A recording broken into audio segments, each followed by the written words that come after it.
I have a special story today called Fiona's Luck. Before we get started with the story, I want to do a few vocabulary words, and one of them is luck. Luck means a success or failure apparently brought on by chance rather than one's own actions. So sometimes you might hear the word lucky, meaning that something happened to you.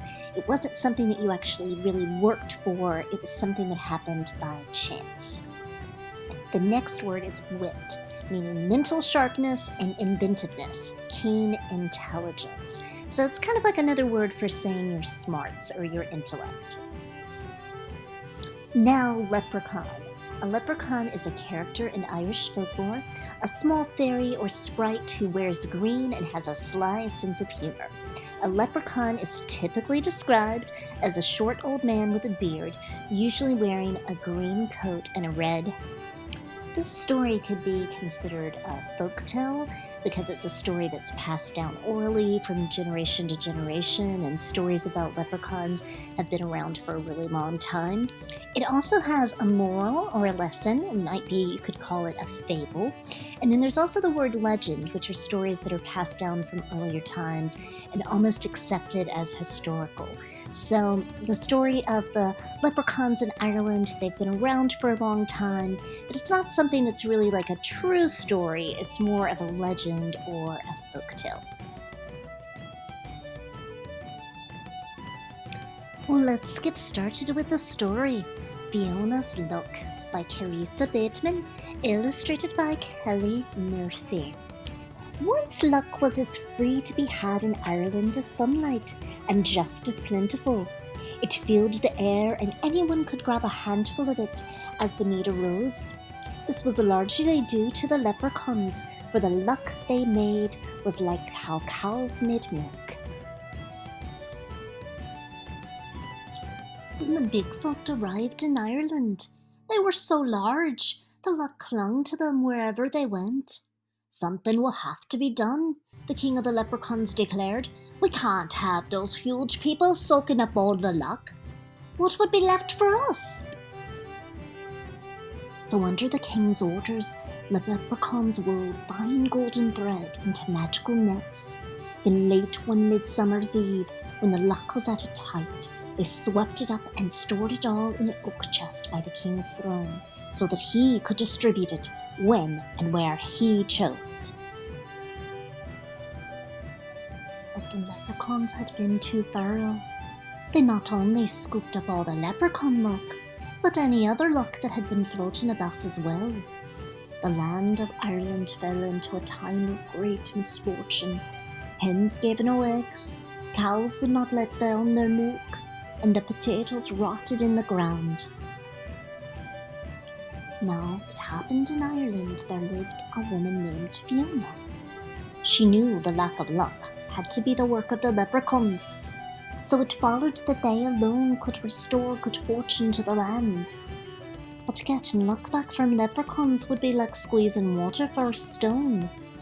Not that it can't be done, but it usually requires more strength than you're apt to have. Sometimes cleverness, though, is worth more than strength.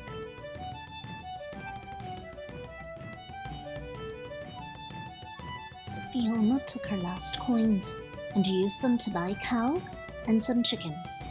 Then every morning and evening she would take that cow into the barn. When she emerged, she'd be carrying 2 buckets slopping with whiteness. Aye, she's a fine cow, Fiona would say to anyone who asked. It's lucky I am to have her. Soon the rumours began, and while others were short on luck, Fiona had pails of it. Every morning Fiona would go into the chicken coop and emerge with a covered basket bulging with curves. The hens seemed contented she commented to her neighbours. It's lucky I am to have them. Soon the rumours spread. While others were short on luck, Fiona had baskets of it. Then Fiona began digging in her garden and filling her wheelbarrow with round dirt-covered lumps. It's not a good year for potatoes, Fiona said to all who passed. Still, I'm lucky to have what I have. Now the rumours had wings, while others were short on luck. Fiona had wheelbarrows full of it.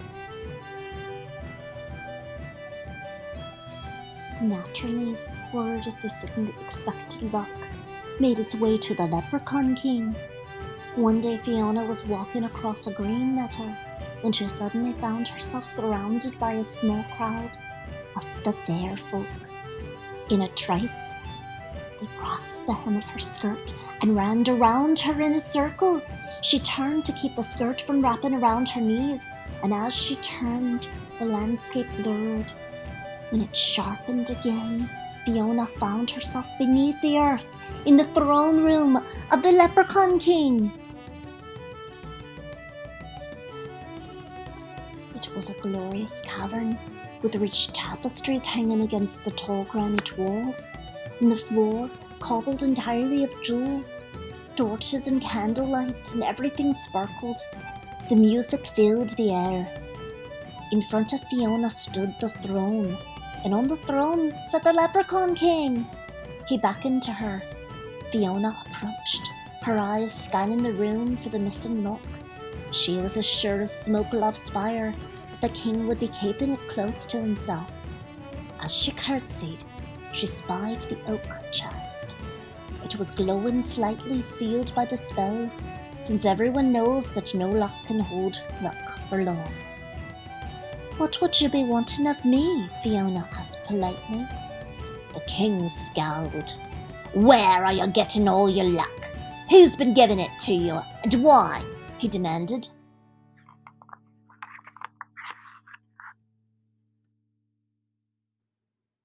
Fiona's eyes widened in innocence. "Have no luck," she declared. "Indeed, here I am, a captive of the leprechauns. If that's luck, you can take it." "So you claim you have no luck?" the king inquired, raising an eyebrow. "Well, let's put it to the test. And when I prove that you've lied to me, as forfeit I'll take all the luck that you have and put it in the red chest with the rest that I guard." Fiona frowned. "That's a sorry bargain for me. Yet I know the rules. If a test is to be made, then forfeit must be paid by the loser. I haven't lied, so when I'm proven truthful, I'll demand a wish as your forfeit." The king's eyes turned shrewd. "Agreed," he said slyly. "I'll give you a wish exactly the value of the luck that you have, if my test prove me wrong." Fiona knew she was being cheated. A woman with wit, though, can turn even a leprechaun's cleverness against himself. She glanced at the chest, then barely keeping a smile from her lips, nodded.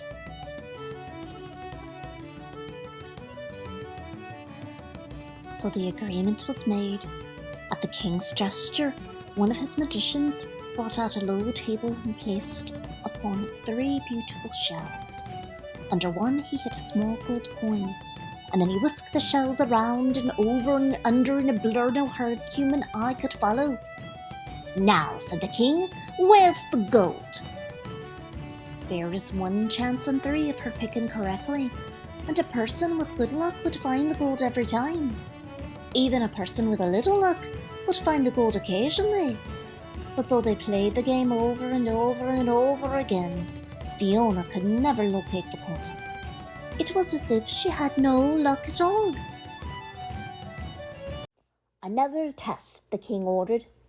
A leprechaun harp was brought forth. Now leprechaun instruments make music by the luck of the player. A person with good luck would be able to play something by just stroking the strings. Even a person with a hint of luck could probably figure out a simple melody. But in Fiona's hands, the strings went out of tune. No matter how she stroked and plucked, nothing but air-bending music resulted. The king shuddered and frowned. Could he have been mistaken? Perhaps the last test would prove him right. "Bring out the chess set," he demanded. He and Fiona faced each other across the board. The king made the opening move. No one could hope to beat the Leprechaun King, for he was steeped in luck. But a person with good luck could last a while against him. Even a person with just a bit of luck had hopes of making a few good moves. Despite the king trying his hardest to lose, Fiona was beaten soundly within 2 minutes. The king eyed her in amazement. "You have no luck at all. But what about the milk and the eggs and the potatoes?" Fiona sighed. "If I fill my milk bucket with whitewash, or my egg basket with pine cones, or my wheelbarrow with dirty rocks, surely that's my own business. I told you I had no luck, and I didn't lie. Now I'll take my wish and be on my way." The king nodded slowly. "Indeed, I promised you a wish, but for exactly the value of luck that you had. You've proven to me that you have no luck at all, so that's all you can wish for. Nothing." He smiled at the cleverness of his reasoning, all well within the limits of leprechaun law. Then his smile wavered, for Fiona was smiling too. "So I can wish for nothing?" she asked. He nodded, puzzled. "Then I wished for a hole," Fiona continued. "A hole is nothing after all. That's exactly the value of my wish. I wish for a hole that will never go away, and I wish it to be in the lid of that chest." She pointed to the chest of luck by the king's throne. The power of a wish, rightfully earned, is not to be denied. A hole appeared in the chest, and the luck began escaping immediately. But what could he do? He'd made a bargain, and he was forced to keep it. With an angry wave of his hand, Fiona was whirled away. When she opened her eyes, she was back in the meadow, and the sun was just rising over the hills. If there was an extra sparkle to the sunshine, and the grass glowed greener than before, then it was only to be expected.